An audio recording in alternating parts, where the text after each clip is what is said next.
এই যে দেখতেছেন তরকারিটা, এটা একটা পেস্তা তরকারি। পেস্তা হয়তো সবাই চেনেন না, এটা মাটির নিচে হয়।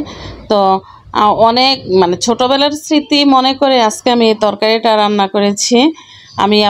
আমি কিভাবে রান্না করতেছি, এই যে দেখেন পেস্তা, এই পেস্তাটাকেই আমি কেটে ধুয়ে সিদ্ধ করে নিছি। এখন আমি রান্না বসাবো। তো কিভাবে রান্না করতেছি আপনারা আমার ভিডিওটা দেখেন, আর আমি কেন এই তরকারিটা আজকে রান্না করলাম সেই গল্পটা শোনেন। আমার অতীতের স্মৃতি মনে করে আমার খুব মায়া লাগতেছে, কিন্তু খুব খাইতে ইচ্ছা করতেছে, ভালোও লাগতেছে। সেই ছোটোবেলার স্মৃতি মনে করে আজকে আমি তরকারিটা রান্না করছি। আমার ফুফু এইভাবে আমাকে রান্না করে খাওয়াইছিল তরকারিটা। শুধু পরিবর্তন সময়ের আর পাতিলের, আমার ফুফু মাটির পাতিলে রান্না করছিল, কিন্তু এখন আর আমি মাটির পাতিলে রান্না করি না। কিন্তু সেই স্বাদ, সেই সময়, সেই অনুভূতি, সেই সিজন, এমন শীত সিজনে এই পেস্তাটা পাওয়া যায়, ওইটাই আমার মানে খুব মনে পড়ে। আমি যখন বাজারে পেস্তাটা দেখি ওই স্মৃতি মনে করি আমি পেস্তাটা কিনে নিয়ে আসছি। একদম পুকুর থেকে টাটকা শোল মাছ নিয়ে আসছিল আমার আব্বা।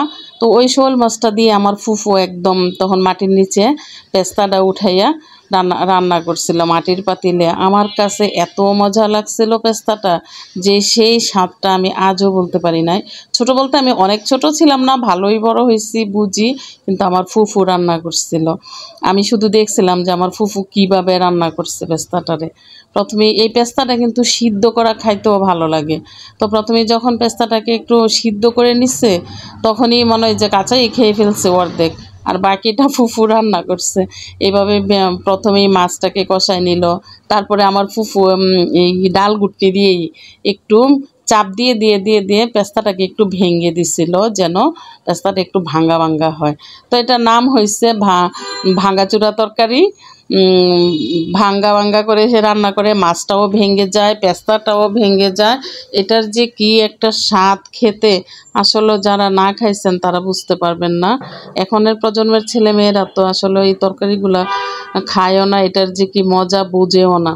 কিন্তু আমাদের সেই অতীতের স্মৃতি মনে পড়ে, সেই স্মৃতির কথা মনে করি আজকে আমার এই রান্নাটা। জানি না ওই রকম স্বাদ পাবো কি না, কিন্তু রান্নাটা করে আমার খুব শান্তি লাগতেছে। আমি পেস্তা বিভিন্নভাবে খাই, কিন্তু আজকে আমি ভাবলাম যে আমি পেস্তাটা আমার ফুফু যেভাবে রান্না করে খাওয়াইছিল, আমি ঠিক ওইভাবেই রান্না করব।